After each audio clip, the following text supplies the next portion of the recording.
What are the dark realities in schools and college? There is a lot of activities happening at a very young age today which shouldn't be happening. They would have been gambling their money, losing lakhs of rupees even as a school student. People are taking extreme steps, engaged in drinking and drugs and whatnot. It's called idle mind is a devil's workshop. You study in a normal college in India, most likely you are going to be jobless. If your schools were engaging enough, if colleges were engaging enough, ultimate vision someone can have.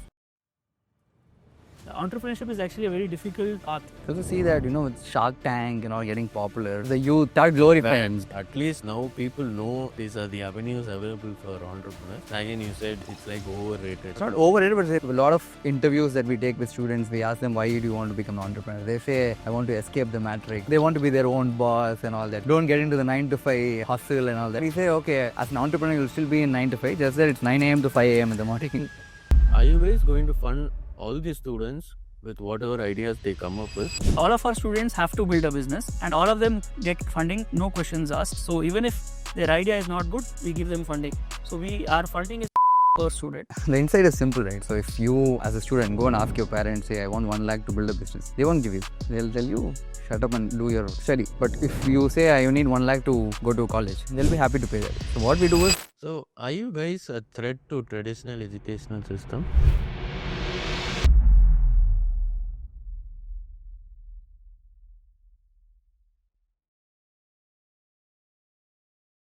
Hi guys, welcome to Time Billionaires Club podcast. hi, Bo, thanks for having us here. Hello, Abu. Pleasure to be here. It's an honor to have you guys here. So, Mano and Amer, can you guys explain our viewers what you guys do? So we are basically Institute of Venture Building IVB. We are a college for entrepreneurship. So we have an undergrad program where after class 12, students join us for a 3-year program and through which we teach them skills, give them experience, exposure and the opportunity to build a business. So at the end of the program, if their business is successful, they can continue it.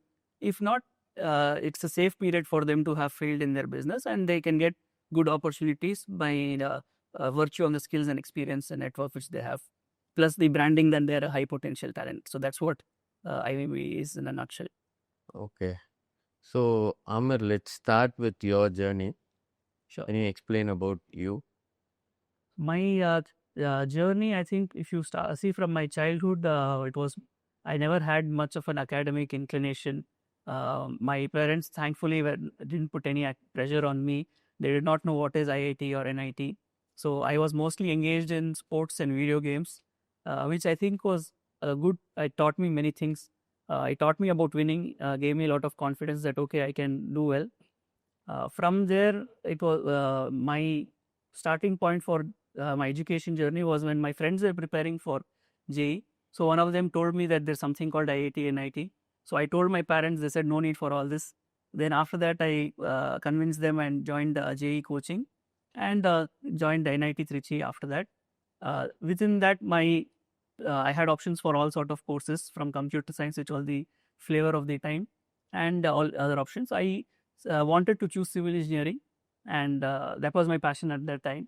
So from initially cricket, then my passion moved to football, and then video games, and then civil engineering. And then I lost my passion for civil engineering after joining NIT Trichy, which is what is happening with typical engineers. Everyone joins engineering, then figures out what they want to do in life. So from civil engineering, I then moved on to MBA.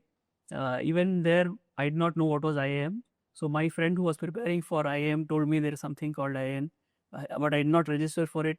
I missed my CAT application deadline. Thankfully, the deadline got extended, and in the extended deadline, he filled the form for me, and I applied. Then went and wrote the CAT exam and managed to crack it. And I think what helped me there is what most engineers are good at cracking CAT exam because they are good in maths and if you are good in English, I think you can crack the exam. So with minimal preparation, I was able to do it. These were, I think, some initial turning points of my life. From there, once I got into IIM Calcutta, I got insights into the world of business a little bit more. So even though I come from a business family, my father was mostly a tech person or a product person, operations person. So he always used to speak about the that technical side of the business with me, which was not of interest to me.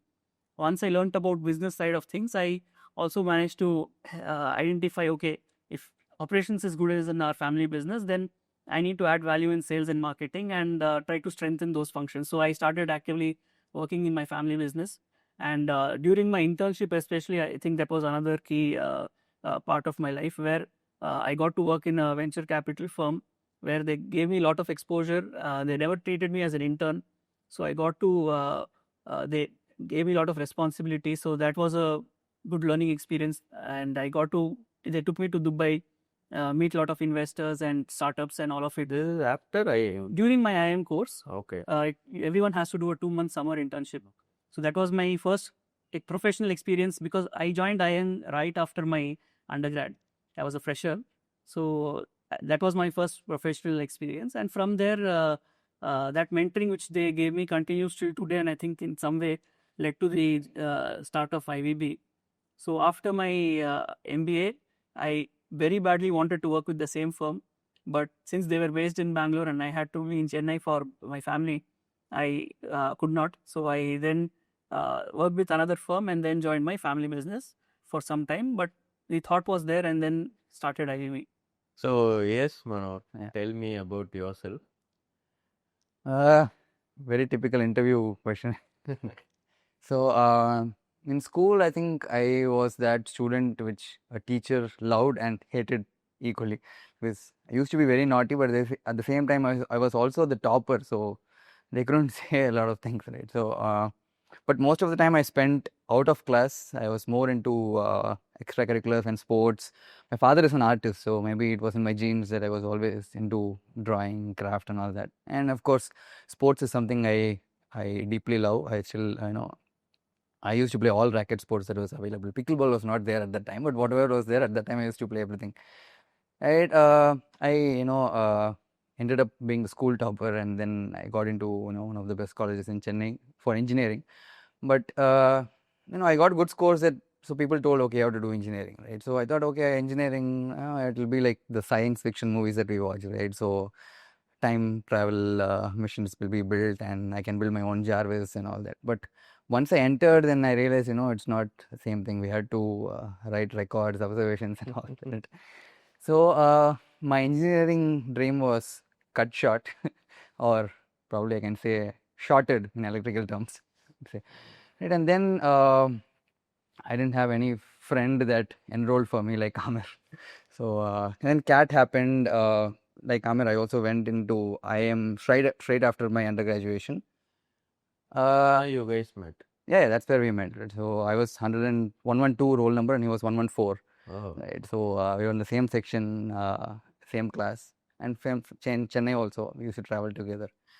And IIM, so it's always a dream to be in a national institute, right? So when I was in school, I thought maybe I should get into the best college of city. And then when I was in one of the best colleges in city, I thought, okay, maybe I want to one day be in. I prepared for JEE also, but I couldn't crack it. So IIM was like, okay, now finally I'm in a national institute. But that's when the reality hit me hard because all this while I've been this person who was able to get good scores even after doing a lot of things outside of the classroom. But here I was surrounded suddenly by these IITs, NITs toppers like Amer.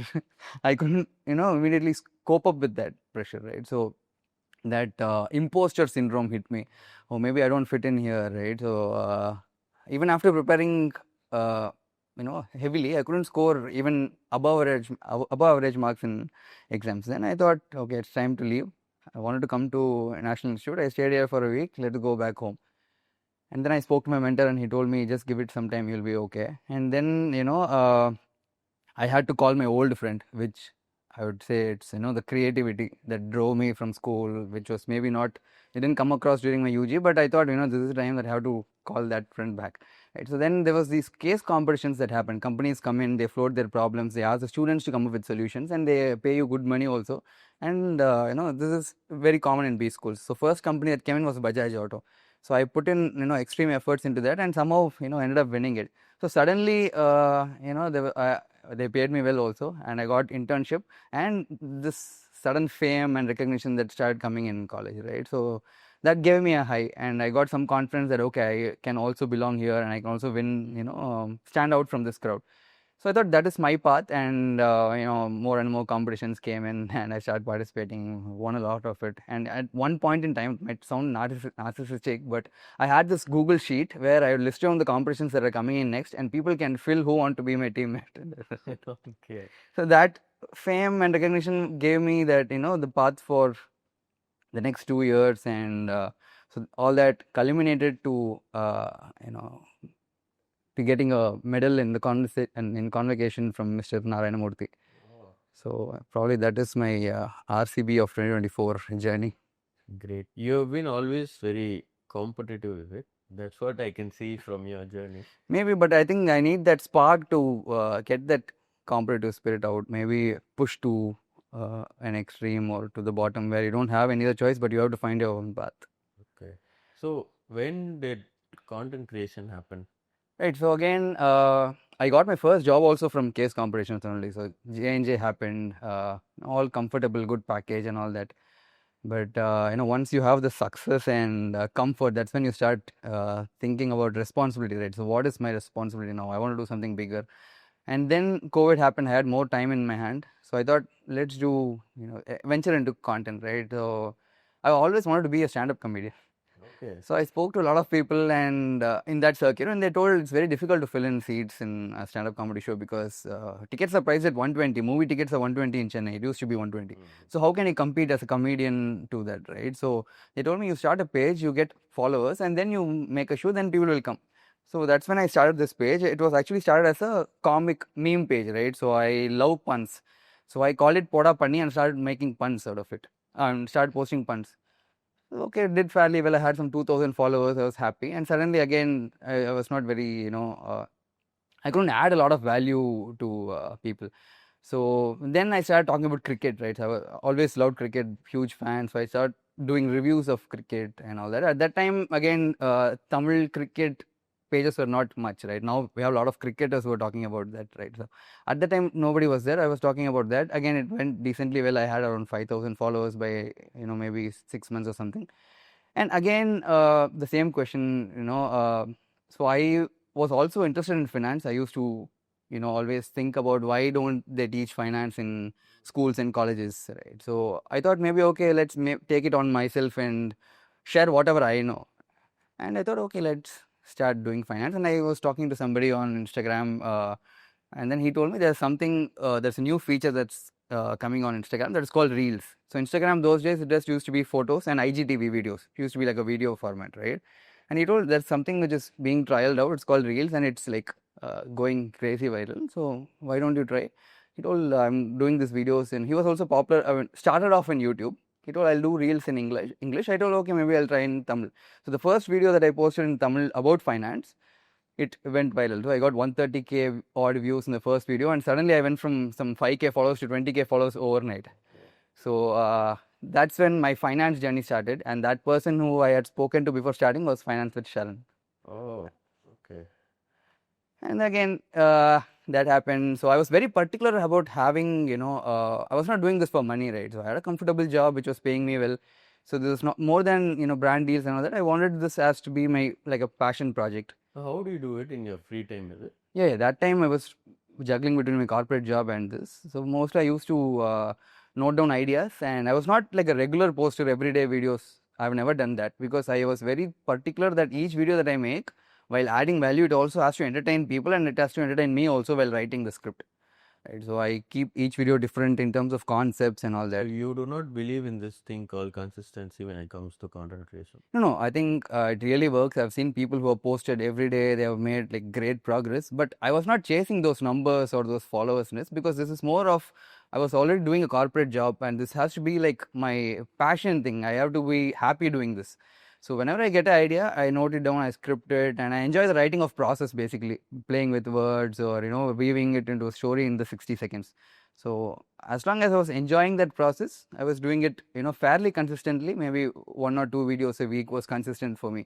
I could never do every day because that will put a lot of pressure, and it'll end up having this creative block, which I don't enjoy. You will know better, right? So even I don't believe in daily posting, but people say like if we don't post regularly Instagram will shadow ban you. I've never seen that happen, because even when I post once in 6 months, if the video is good, it'll still hit 1 million. So last I think after we started IVB, I've not found a lot of time to do this creative writing and all that. So whenever I find time, I post videos. In the last maybe 1 year, I've posted two, three proper videos, right? So all of that got, I think, 500, 600K views. So I don't think Instagram shadow bans you or anything like that.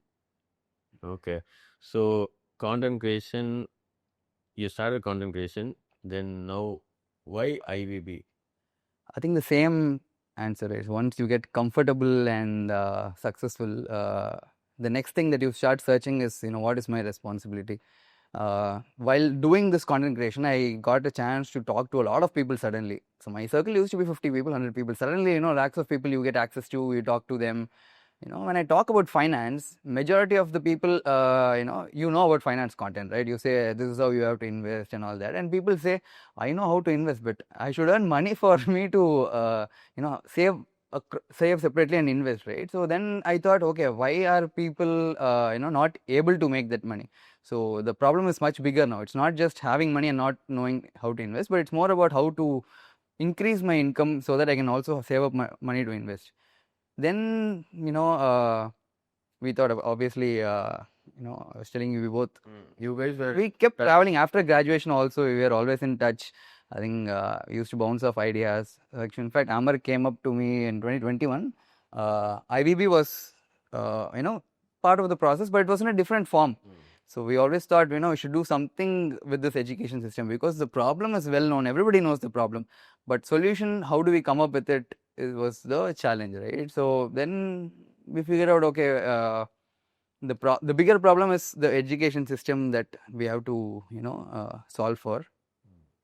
So that's how IVB happened. I think if you look from a student's perspective, so we have been through that journey, especially studying in India's best colleges. We have seen what are the good things and not so good things. So the dreams which we had didn't live up to their expectations. And then you figure out, if this is the story of the best colleges, what about normal colleges? And what about cases where students are not so interested in the courses they are taking?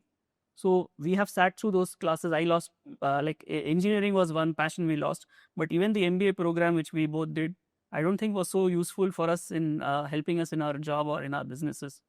So that was, I think, one trigger point. And from the other side of the recruiter's table, if you see, you have if I am going to a college to recruit someone and I choose to recruit someone who's a failure, I can tell that, okay, maybe this person is not good. But if I'm recruiting someone who's a gold medalist from a college and he does not have the skills which are needed by the industry, then you cannot blame the person. You have to, it's the college's fault. So the colleges are maybe giving some education, but is that the education we need is the question. So there's a lot of, I think, controversy on social media as well, where you talk about Infosys or all these IT companies essentially about paying low salaries to freshers. So in their defense, like if you were so good, you could have gone to Google or Microsoft or Adobe. Why are you coming to those companies? It is because, and they are also happy to pay you more. Maybe they have an assessment, they have a exam and an interview, and if you perform well, they will pay you more. It is that you don't have enough skills for them to actually give you more money or for you to get into a better company. So in a way, I would say they are doing you a favor by giving you money and training you. Whereas you have paid your college to get training from them and they have not given any relevant training to you. So the student perspective, recruiter perspective was there to say that, okay, this has to be solved. And at a personal level, I would say for me, if you see my journey about how I liked sports, that translated into business in some way. In sports, when I was there in football, I was a defender. So for me, my team winning was most important thing, not some personal glory. When I was playing video games, I was a support. So I wanted to help my team essentially. So from that, it evolved into how can I help the community. So in video games, I wanted to promote the video game more in India, help all the other teams and gamers get better prospects. So in a way that I think maybe also came from my parents, where they have been serving people. Serving with money is one aspect, but serving with your actions and efforts is another aspect. So this is something which combined, everything, where if you see education and entrepreneurship both coming together, it's the most impactful thing which could happen to, to change and make an impact. So that's where we said, okay, this is a great spot to be in. I think that's how dynamics between us in IVB is also working. He's always played team sport. I've always played individual sport. So, do you guys feel like traditional education system is not giving any value at this scenario? There, in terms of, there are two values which are there. One is a placement or a job outcome that you will get if you are maybe studying in an IIT or a top college, where imagine you've studied chemical engineering, the company is recruiting you for a finance role or any other marketing or business role. So they see the value that you have cracked an exam, you are studying in IIT, so you must be smart, hardworking, and I will train you from there. So the branding you get by virtue of being a IITian, not because of what you have studied in chemical engineering, has no value there. So that you get from top colleges. But if you don't get into a college which gives you that brand or the recognition, then your skills you're learning are not much in any college. So the ownership has to be on you. Like in my case, I should have learned civil engineering by myself. Or if you see architects, they need to learn by themselves rather than relying on what the colleges are. So skilling outcomes are very low or questionable. Placement outcomes are managed for the top colleges. Is that because it's all too old school and the institutes have not evolved from the old times? Is it because of that? So from an institute, like the problems, if you want to deep dive into, it starts from the basic curriculum, the pedagogy, the faculty. So if you see the person who is a faculty is generally PhD, so they would have studied and then directly gone into teaching. So they're a teacher. They wouldn't have enough industry experience to actually teach things which are relevant for today and tomorrow. And the curriculum which they have designed or has been designed by someone else has been around for 30 years or maybe more than that. And you also, the manner in which you teach is all about books and exams, and that's the focus. More theory based. So people prefer bunking classes or sleeping in classes than actually learning from it. So your theory is not, your pedagogy is also not engaging. You are locked in classroom, so that creates the first problem where from there, even if you want to change the system, like you bring in new policies, there is an element of rigidity that things have been running like this for many years. Maybe colleges can make a small change, but they cannot make drastic changes. So when we started IVB, we in fact didn't want to start as a college. We had different models, but we were forced to adopt this model because this is the ideal way to solve the problem, and full stack where we can replicate a college and do what is how a college should actually run, we can run in that manner. So we are saying colleges are not changing, but then the existing system, people are queuing up to pay you donation to get into your college. So there's no motivation for them also to change, right? So they think it's all working. So people are also thinking it's working. They also think it's working. So it's they're all happy. Okay. So if you see why is someone still not joining, still joining colleges, it is about awareness first. That okay, maybe the parents 30 years ago they would have done their education, and based on that, the parents or the uncle, aunts, whoever, the elders are guiding the next generation, which is an outdated experience. And once in 30 years only someone is going to college. Maybe if you have cousins, they would have gone, but even then you might not listen to what other people are saying. So lack of awareness from there. No, you don't connect. And if you speak to someone who's just studying in college, maybe first year, second year, they will give you good reviews because they are not seeing the real world yet. You should speak to people who have finished college, maybe just graduated 5 years after graduation. You will know the reality from them. So there's no awareness from their side. But I think the problem is if, say, the cousin who is going to say US, right, and he says, don't come to US. What we'll think is, he's jealous that he wants to go to US, but he's not letting me go. The problem is very much deep rooted. Like, even though I don't believe in college, I'm still going to send my kids to college. That's how life works, right? So my question is, let's assume I'm a 17-year-old. I just finished my 12th standard. What should I ideally do now before entering a college? Okay, so ideally, I think like Amer was talking about skills, right? So irrespective of which college you get into, even if you don't get into an IIT or NIT, right? So basic thing, first step you should do is whatever you're passionate in, take ownership of it and start upskilling yourself. So there is infinite materials on on internet, right? So it's all for free also. If you get into YouTube, you can learn anything that you want.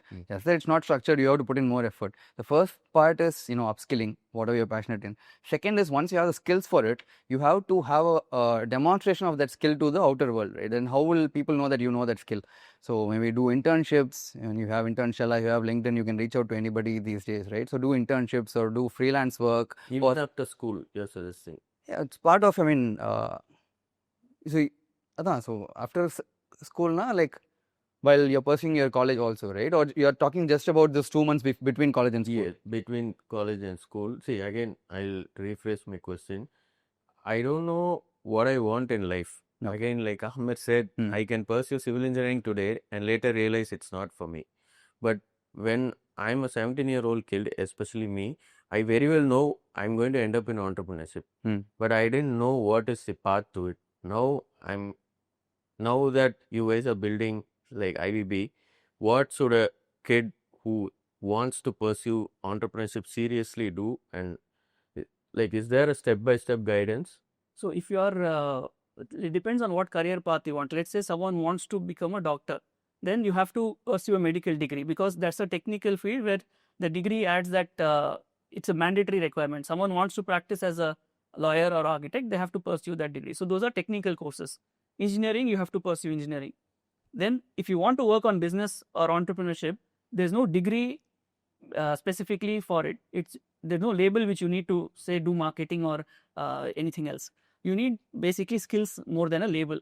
So one is, if you want to join the best college which you can, if you want to, let's say, join a get a degree, join an IIT or an IIM or whichever best college you get.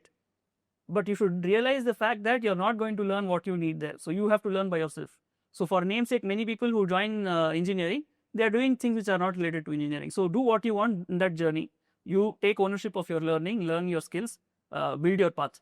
And your course is on the side. That's what is happening. So you're spending 4 years in classrooms which are not relevant for you or useful for you. And apart from classrooms, you have to pursue your real path.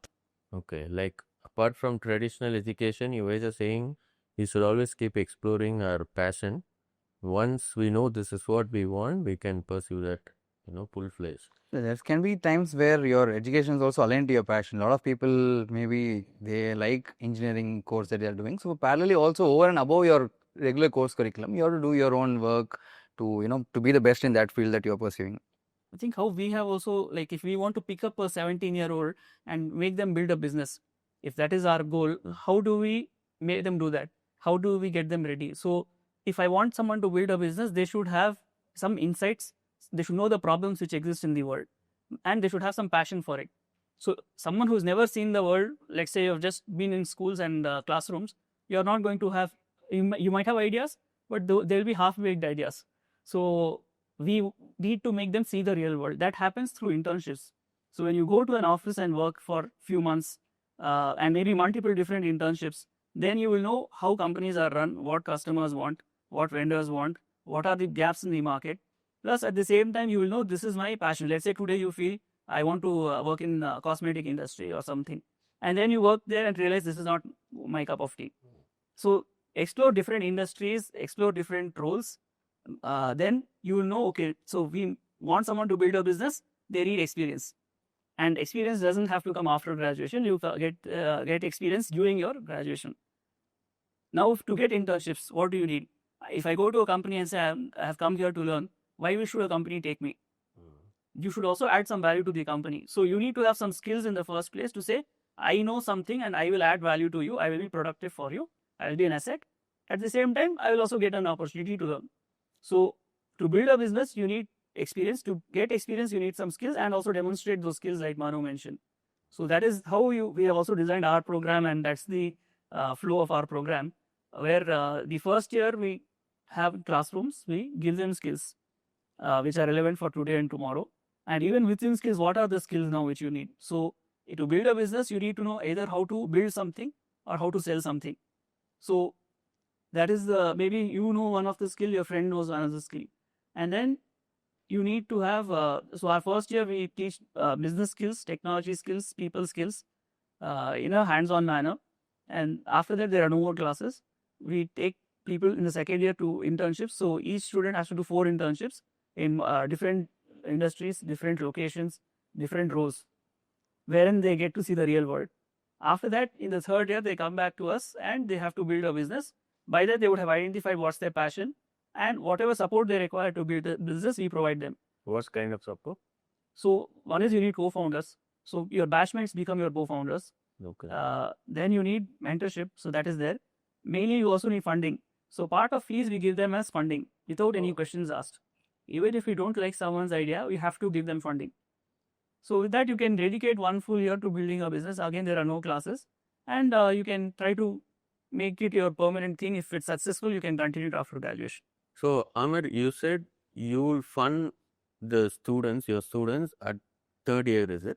Yeah, that's right. So, are you guys going to fund all the students with whatever ideas they come up with?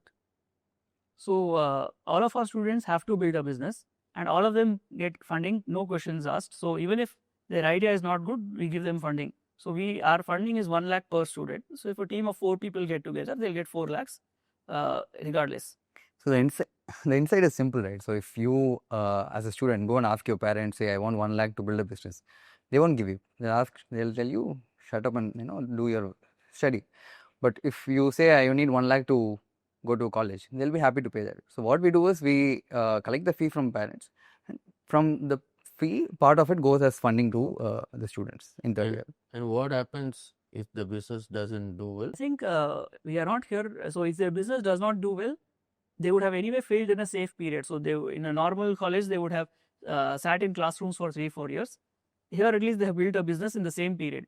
After graduation is when your social responsibilities start, and people start asking you questions. So if your business fails, you can go for a job at the end of our program, and you can get better jobs than normal, because you have you will be having in 2 years of experience on paper. You would have done internships, you would have built your own business, plus you have a founder's mindset, so you can get high growth job opportunities after the program. And not only for someone who fails in during their IVB program, any entrepreneur who fail at any point of life, they can always get into a job. So entrepreneurship is actually a very difficult path, and we don't want to glorify it for the students.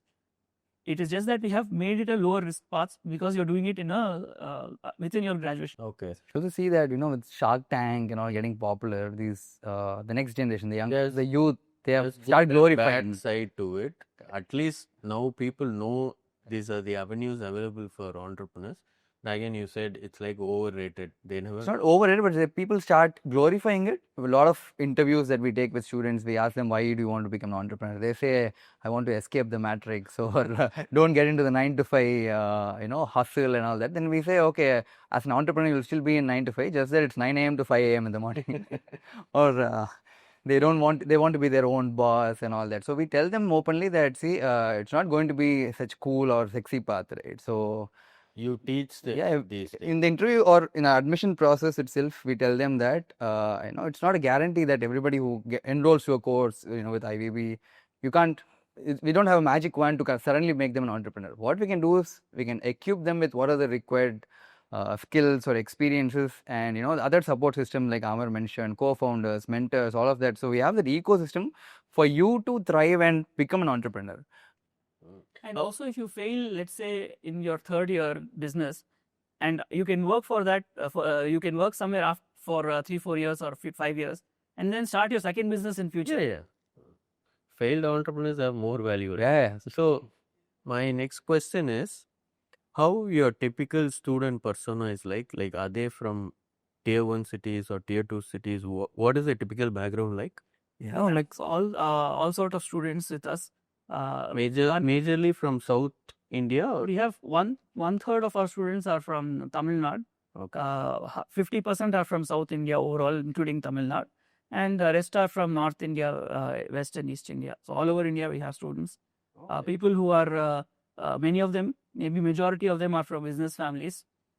So in one aspect, for the business families, we are grouping their next generation. Okay, but they've all done a degree previously. No, they're all from right of 12th, right? So for business families, it's more like accelerating their journey. Anyway, they know that they're going to come back and take over their family business or maybe do something in that field. So for them, instead of doing something random and getting back to it, they know that, okay, let me do this and get back to family business. And for the other section, we also have, maybe 30-40% of people who are not from family business background, right? So for them, it's more like democratizing entrepreneurship. There's this thing that, okay, only people from the family business background can become an entrepreneur. So for them, it's like a chance in a low risk period within a college system that, okay, you try building your own business, you see how it's going. So apart from just people who are interested in entrepreneurship, there's also a third group of people who are yet to figure out what they want in their life, which is actually a large group of people. So for them, our course is actually one of the most flexible and unique programs in India, where you can discover what your interests are. So when you work in, let's say, 4 different companies, you work in different industries, different roles, you will know what you like and what you don't like. So instead of wasting 4 years of your life doing a course which you did not want, let's say engineering, and then starting your life after that, within the 3 years of our program, you would have figured out your interests. So, and you can pursue your interest in anything. Let's say healthcare is something which we don't teach, but our students are working in healthcare companies on business side. So they are doing things from basic things like building brands. It can be in food industry or cosmetic industry, fashion industry, to in building AI automations for tech companies, to even investing in climate tech. So it's a full spectrum. You can make what you want out of our program. So Mano, I want to know this one thing. Okay, starting a business is one thing. Also scaling a business is another thing. So I myself know how difficult it is to scale a business. Now that after 8 years of doing business, we have reached a point that we are doing well in life, but now we are just learning how to scale. It's not easy. So do you guys have a curriculum or a portion in your structure where you guys teach about even this? So let's say for someone to scale a business, one is every entrepreneur has to keep innovating throughout their life. Like if new technologies come in, they have to keep learning. The other is, who are the people who you have as mentors? So like in my business today, my mentors are there from my past networks which I have. So the networks which you get through our program last you forever. Like every internship which you do, the people you meet, they are going to be your future mentors, investors, vendors, customers. And like in my journey, the internship which I did, they continue to mentor me till date. So those are people who are ahead of you in your journey, and they will keep supporting you. There's no book or curriculum which is going to tell you how to scale your business. Every business has its own natural journey, which is it goes on. Let's say you have some specific challenges. Let's say about funding. You need to know about what sort of growth path you want to carve for your business. Should you accelerate with venture capital funding or not? So you will have to speak to people who are ahead of you in your journey to get answers to these questions, which is what I think you guys will help with, right? Like how does your structure work? Can you explain in detail what your students will do in first year, what they will do in second year, and what they will do in third year? Okay, so in first year, it will be a classroom program. As we mentioned, IVB, we just have 1 year of classroom, right? The rest of 2 years, it is going to be out-class learning. So first year, even if it's a classroom program, all our faculties are industry practitioners. They are founders, CXOs, and stalwarts in the industry in their own field, right? So they'll come in and... Okay, 1 second. So they all have a business, is it, outside? Some of them have their own business. Some of them are... They manage this? So we have all visiting faculties. We don't have any full-time faculty that are inside the campus. Yeah, they continue with their own jobs that they hold. And say if we have a program or a product management course that is going to be, say, for 40 hours, right?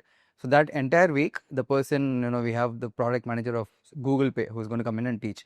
So he'll come in for the entire week, be in campus, teach the program, and then leave. So first year is classroom, and we have these industry practitioners. Year 2, it's all internships. So we have 3 to 4. Every student has to mandatorily do 3 to 4 internships. And this is across sectors and across the country, right? So where you get maximum exposure by traveling across the nation.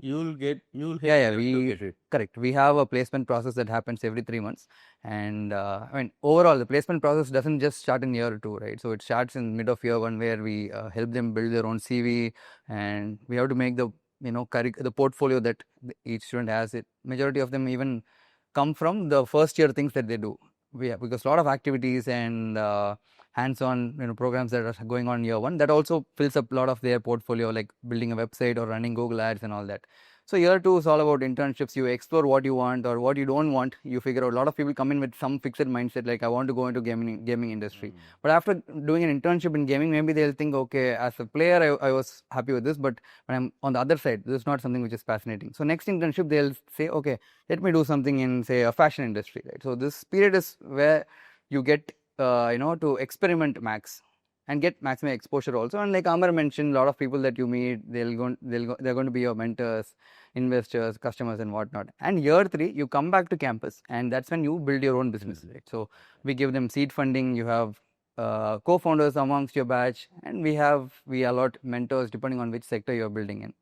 And like placement drive that happens in a regular college, we'll be having something called a demo day, wherein you demonstrate what business you're building to investors who will be coming in to see what you're doing. So I want to ask this question to both of you guys. I can understand why you guys have started IVB. There is some personal reason, something which you felt is missing in the education system and you want to fix it. And I'm not sure, it's not very easy to fix it, but you're on the way to fix it. But in this journey of 2 years, is there any moment where you have felt, okay, you have achieved something by starting this? I think we are going to have lot more wins in future. Since we are young in our journey, it's a 3-year program, so the first batch have not graduated. But within this time frame, one, I think, personal, more emotional win for me would be where one of our students got an internship in the company where I did my first internship. Oh, So that internship is what has today in a way grown into IVB, the mentoring and exposure I got. So now I have started a college and I have created a student who is now an intern in the same company, and he's going to start that journey. So that is a very, I think, emotional and special moment for me. And there was this guy who had by societal standards, terrible marks in his 10th and 12th, right? But he joined IVB and he recently started internship at a VC firm. It's a very elite role, if I might say, even in top colleges, right? So that is again a very heartwarming thing that happened, because in a way how it's coming across is like IVB is a place where you are able to wash away your old educational sins, right? So academic sins, they may call it. So companies are overlooking your past scores or marks or whatever and saying, okay, you are in IVB, and we look at IVB as a place where they have a unique program, and we are confident of the training, that you get a special training basically, and you're okay to give you a chance. Obviously, he has the merit, so we can only take you to the interview room. After that, it's on his merit to clear the interview and get into it. But the fact that in regular colleges, what happens is if you don't have say 999, you don't get shortlisted for these roles, right? So this is another win that I think apart from just the internship successes, it's also the transformation which is happening with our students. So I would say we have like 2 extreme categories would be one who is someone very overconfident, having a lot of ego. Maybe they have already built a business in school or maybe earning money as a freelancer. So they think I'm the best and I know everything. So our job is to break their overconfidence and ego and tell them, look, you have a lot to learn. You need to be coachable in your journey ahead. And at the same time, we have another extreme where someone who's never had wins in their life, maybe comes from a small town, doesn't speak fluent English, and he might be underconfident, has low exposure. So their transformation where they now are able to get more exposure and become much more confident in whatever they are doing, that is, I think, a very big win for us. And the same person who's maybe someone from South Bombay speaking fluent English now starts appreciating that, okay, this person from interior Tamil Nadu is actually a smart person, and he knows so many things which I also don't know, and I have lost competitions in front of him. Oh, nice. So it's about breaking ego or making people who have a superiority complex, breaking that down, and also people who have an inferiority complex, building them up. So both at the same time we have to balance. Nice. So are you guys a threat to traditional educational system? I think we are too small, and all of us, not only us, all of the new age colleges put together would be 0.01% of the market. So we are not a threat at this moment, and I don't think they bother about us. Rather, the first thing which they should have been bothering about all this while is their customers, which is the students and also the companies. So in MBA language, you have a framework called Porter's 5 forces, where people, you can evaluate what is the attractiveness of a certain business. So if you see a school business or a college business, one of the Porter's 5 forces is the power of a consumer. So if I am, let's say, any business where your customer is Apple or Microsoft, which is a large company, the customer is very powerful and you have to listen to what they say. And your business, if you have only one customer, which is Apple, then it might go away if Apple is no longer working with you. In education and college business, your customer is an individual and they are powerless. So you can, if all colleges and schools come together and say, we don't, anyway, people are coming to us and joining us. You take admission for LKG before the child is born also, in a way. They are ready to stand in queues and join schools and colleges. There's no option for you. So in that case, you don't have to innovate, you don't have to improve yourself. So colleges and schools are very comfortable in where they are and not innovating, and they don't need to innovate rather. So me being an internet kid, I somehow believe the traditional education system or college might become obsolete in 10 to 15 years. I don't know why I say that. The reason is I read a lot of books and I've learned a lot of skills from internet. Let it be like paying for a webinar or attending, like a live session. So what do you guys think? Where is this colleges and education system moving towards? What will happen to these institutions in 10 to 15 years? I think before we started IVB, I was also along the same lines advising people, don't join any college, you can do everything by yourself. And then I realized the problems with that was it's difficult to do all of it. So imagine everything, all access you have, internet, you can learn everything. But then it's unstructured, so you need some structured learning, plus you need motivation. It's not only a content problem. So you need some friends to give you company to learn along with them, especially at the age of 17 and 18. So now all of you and your friends have to get together in a physical space to co-learn with them. Now, since all of you are there, now you need someone to mentor you and guide you that, okay, this is what you should be doing, this is how you should do things. So now, in a way, you have evolved into a classroom or a college setup where there is a group of students, there is a mentor. So the formula for success is the same, that, okay, learn some skills and gain some experience.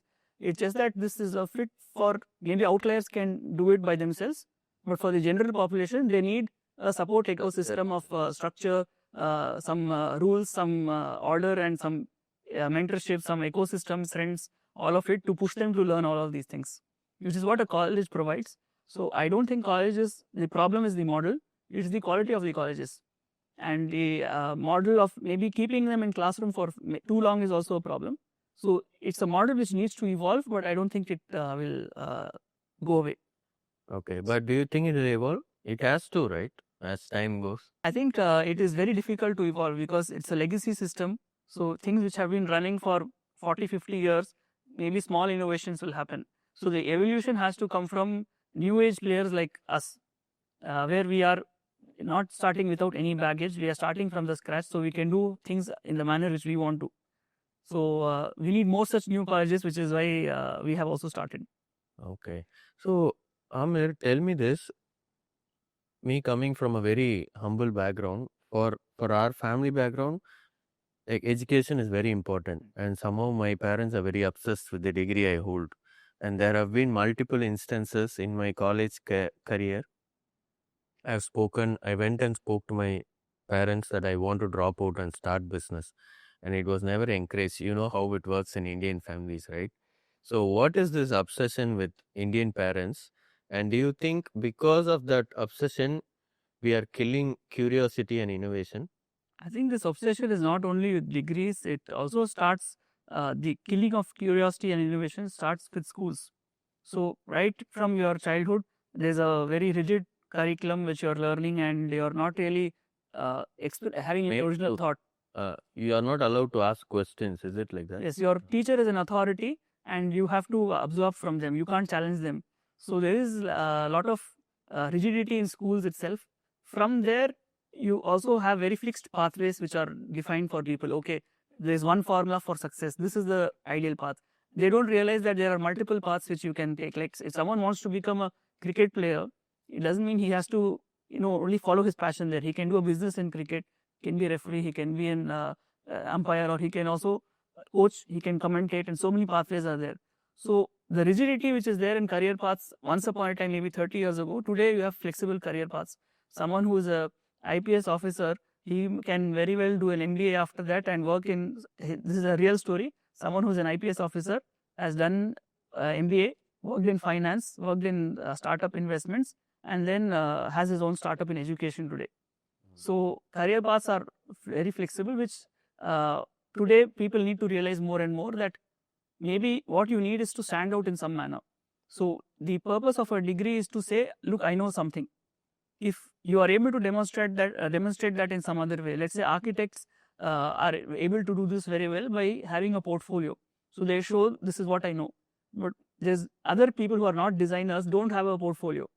So if everyone starts building their portfolio, instead of using their degree as their portfolio, then you can maybe choose to drop out. So if you are dropping out, you need to have a solid plan. You can't say I'm dropping out because I don't like it. What is the alternative which you propose?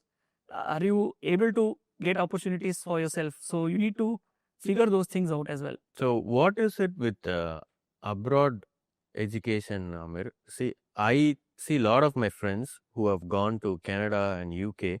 Most of them are back to the country. And what is happening in that space? Is it a waste of money, or how do you see it? I think even before this recent unrest which is happening, last few years itself, there are only limited jobs which are going to be available, and the people who are going abroad are too many.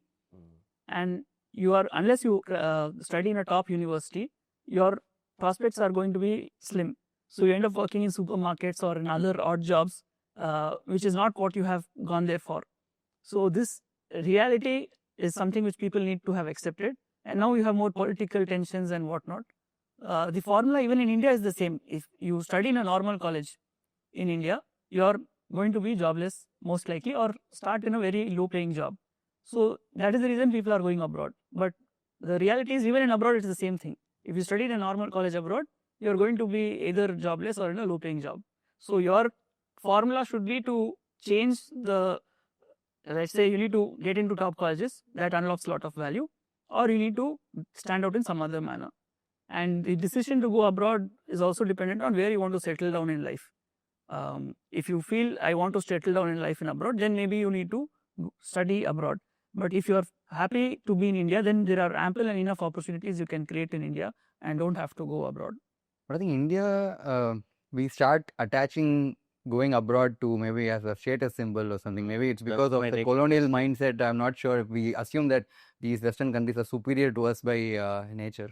So we don't look at what if I ask somebody in India, where are you studying, they'll say the name of the university. But if you ask somebody who's studying abroad, they'll say I'm studying in UK or US, right? So they attach the country's popularity to the university probably. Okay, that is the reason they all want to go abroad, is it? Probably. What are other reasons people? One is obviously you want to settle down abroad, then I think you have to move there. You don't have any other. But nowadays, like you said, like due to political tensions, people are coming back. Like settling down is becoming more and more difficult, right? Even in India, you have the same scenario where people chasing prestige. That's why they go into MBBS. MBBS might be a great career path for a great profession by itself. Maybe it's not for you. So if you start taking decisions for the sake of maybe prestige, or maybe for the sake of sunk cost, like I have already done bio, so now I have to take MBBS. It is not necessary that you have to do that path. People study 4 years engineering and then do something unrelated to engineering. So, Amer, what are the dark realities in schools and college which people don't really talk about? This is maybe there is a social aspect to it if you want to talk about it. Yes. And where from schools, actually, since you mentioned schools, there is a lot of activities happening at a very young age today which shouldn't be happening. One is a very fundamental thing about maybe people would have been playing Dream 11. They would have been gambling their money. Some of them are losing lakhs of rupees even as a school student. Then the other aspects is about other activities, like maybe people are taking extreme steps, engaged in drinking and drugs and whatnot. So all of these are a very major issue today in every college and in schools. And this is a problem which is not being spoken about, even though it exists and everyone knows this. Maybe the police also knows that there is a lot of activities happening in some colleges and whatnot, but no action is being taken. Such things, to address them, I feel you can have all the rules in place. There are many rules which are there. You can even put cameras, you can do whatnot. 24/7 you cannot monitor someone, you cannot live their life for them. So we need to have a shift in their mindset itself. If for example someone has, it's called idle mind is a devil's workshop. So if you are distracted in school, you don't like what is happening in school, you don't like what is happening in college, you end up in all these activities. If your schools were engaging enough, if colleges were engaging enough, let's say someone has an ambition that I want to do something in life. If your school or college is killing your ambition, then you end up, 4 years, nothing is happening. So all of these things happen. Rather, if your school or college nurtures your ambition, they give you the right resources, you have a vision, okay, I can build a business, that's like an ultimate vision someone can have, rather than just saying I'll get a job. Now you also know that you can have access to build a business, you have support to build a business. Then your focus is going to be more on those lines rather than saying I have nothing to do. And everyone, there's also peer pressure. So there's a lot of insecurity which youngsters have, that I need to fit in some way. So it also comes from parents, where parents put a lot of insecurities into their children. You are good only if you crack NEET exam or JEE exam. And that label which the child gets becomes their entire life story. And if they don't get that, is when someone is also taking extreme actions. So if you are able to come out of labels that I don't need to do certain things just for the sake of it, then you can develop the security to say maybe 99 people around me are engaging in some activity and I do not need to. So it starts from, I think, parents giving confidence and security to children and having them back in a way. So from there, you would not see you would maybe see a reduction in such activities happening. Otherwise, this is a genuine big problem which is there in all schools and colleges today. So, Mano, you tell me, what is it ahead for IVB? And you also mentioned you're starting a series of content. Yeah. And what are the things you have planned? So I've been away from Instagram for a while, even in terms of creation and consumption. So the process of building an IVB, right? So my content, basically, it's always been what I've always been passionate about and what I think is needed for the audience also.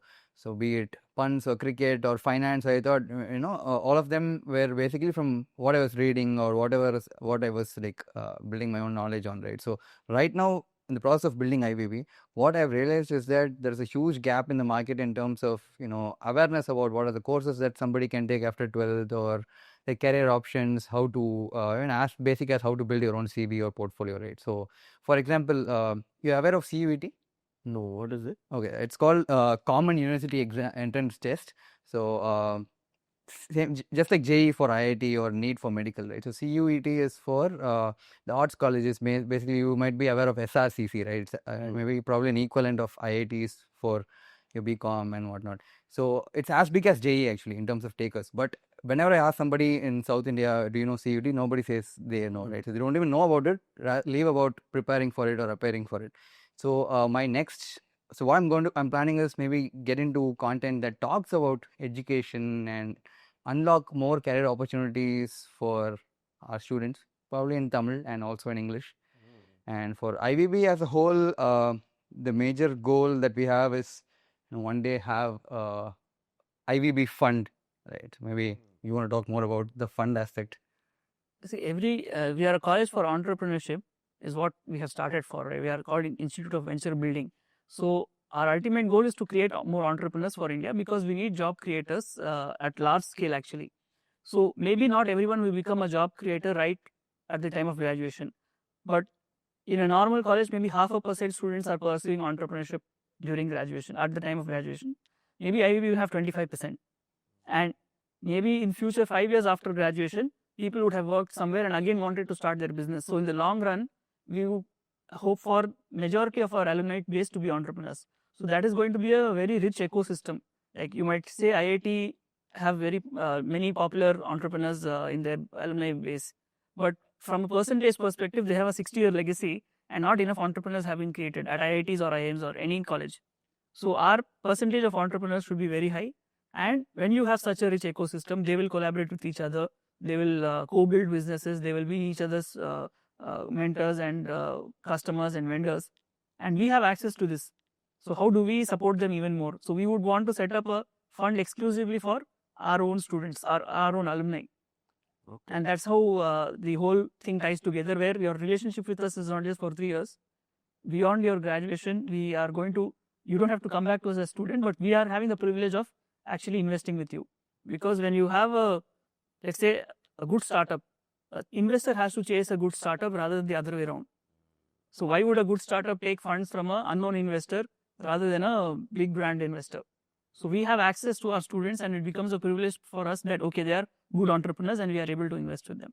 So basically, as IVB, the goal is to not become a unicorn, but to create more unicorns out of it. You guys are trying to build an ecosystem where, the entire thing operates by itself. So you guys tell me, if not IVB, what you guys would be doing today? I think it's so close to my heart. I would definitely do something in skilling, education, and entrepreneurship. So I can't imagine myself doing anything else. Maybe in a different form, but solving the same problem. So as an entrepreneur, you get attached to the problem, not the solution. So this is the problem. How do we solve it? Maybe in some other way. Okay, he's taken my answer, but probably something around finance, what I was already doing. Again, education. Correct. But I was doing content in finance. Maybe I would have done something in a bigger scale, probably. Okay, guys. Now that we have come to the end of the podcast, I have this one last question. What would be your advice to a 17-year-old student who has just finished school and trying to figure out what's next in their life? I think the formula for success is one. You ultimately need to learn skills, get experience, and use that experience in your next step of your life. Now, how do you do this? There are different paths. Maybe if you go to a traditional college, in my case, I made the mistake of thinking whatever my college is teaching me is enough, and that will make me good enough for my next journey. So you have to take ownership of your learning, learn skills all by yourself, whatever are those skills. Maybe explore different skills. There are essentially in business or technology, you need to know how to build something or how to sell something. So you pick up one of these skills. Then you should be able to demonstrate these skills to the world. So maybe build a portfolio, do some passion projects. Now the world knows that you know these skills. Then your next step should be to get internships, because an internship is where you get experience. And if your college structure permits it, you can do offline internships in person, else try to do online internships. I wouldn't call online internships as an internship. Maybe it's a project in a way or a freelance gig in a way. So that will give you real perspectives, because unless you know how real world works, how real companies are run, you will not get enough depth in your ideas which you have. So having skills and internships, the next best thing which you can unlock, because you're in a low risk period of your life, I would recommend everyone to build a business. It may not necessary that you have to be an entrepreneur forever, but if you build a business, that will teach you many things, like having a founder's mindset, having an ownership mindset, and you can also add value to a job after that if you have been an entrepreneur once in your life. So in your school days, build a business. Now to do all of these things, it is not easy. You have to put double effort, triple effort, and maybe the outliers can manage this, but normal students will not be able to do this. So you need a structured ecosystem and support, which is what we provide at IVB. So even if you're not in IVB, you have to do the same things in your whichever college you're studying in. So guys, we have a tradition in our Time Billionaires Club podcast. Okay. The current guest will suggest the next guest for us. So do you guys have anyone in mind who can be our guest and give value to our viewers? Nikhil Kamath. Nikhil Kamath. Wow, that's a good ask for me. Thank you. Like, are you sure you can? No, it's. Oh, not good or you have to recommend okay, next guest. So from my side, I would recommend Raja Singh. He's the CEO of Step Up Ventures. They are an accelerator which is looking to groom entrepreneurs in real Bharat, which is basically tier 2, tier 3 towns, people who are from maybe women entrepreneurs, those who don't have the same resources. So it's not that all the funding should go to people of prestige and pedigree, IIT, IIM founders. Okay. So they are trying to build founders who are there with a lot of potential, maybe not very fluent in English or whatever. How do you bring them out to the real limelight and take them forward in their journey? Thank you, Amer. Mano, So I'd recommend Dr. Renita Rajan. So it's not relevant to IVB, but I started my skincare and journey after listening to her on a podcast. So she's the founder of Chosen by Dermatology, and she also runs a clinic called Render. So I think she would add a lot of value to you and to the viewers about skincare, healthcare, and all. Thank you, guys. Thank you very much. Pleasure. It was a good chat to have with you, Yes. and I hope it's useful to the audience. No, like even I had a lot of questions to ask, and I hope I've asked all the questions. And if even one person who can, watch this video and benefit from it, I think the overall mission of our podcast is being achieved here. Thank you guys for taking the time to come here. Thanks a lot. Thank you.